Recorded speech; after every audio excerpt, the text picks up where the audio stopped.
തുണിക്കച്ചവടത്തിന്റെ മറവിൽ MDMA കടത്തിയ അമ്മയും മകനും ഉൾപ്പെടെ 4 അംഗ സംഘത്തെ എക്സൈസ് നാർക്കോട്ടിക് സ്പെഷ്യൽ സ്ക്വാഡ് പിടികൂടി. ഓപ്പറേഷൻ തണ്ടറിന്റെ ഭാഗമായി നെയ്യാറ്റിൻകര ആറാലിമൂടിന് സമീപം നടത്തിയ വാഹന പരിശോധനയിലാണ് 125 ഗ്രാം MDMA പിടികൂടിയത്.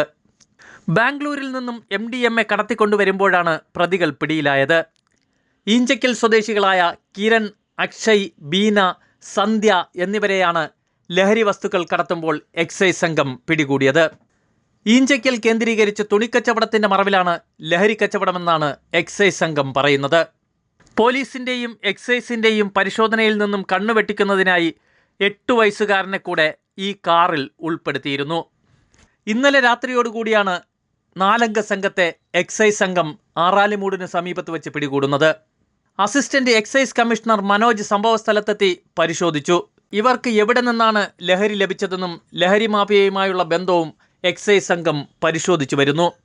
Assistant excise commissioner Manoj, CI Hirosh, inspector Nishad, preventive ഓഫീസർമാരായ രഞ്ജിത്ത്, കൃഷ്ണകുമാർ, അജയൻ, ബിഷാഖ്, സിവിൽ എക്സൈസ് ഓഫീസർമാരായ ആരോമൽ, രാജൻ, ഗോകുൽ, വിനോദ്, രാജേഷ് P. രാജൻ, അക്ഷയ് വിനോദ്, അഭിജിത്ത്, ഹരിപ്രസാദ്, വനിതാ സിവിൽ എക്സൈസ് ഓഫീസർമാരായ ഹരിത, സജിത, ആര്യകൃഷ്ണ എന്നിവരടങ്ങുന്ന സംഘമാണ് പ്രതികളെ പിടികൂടിയത്.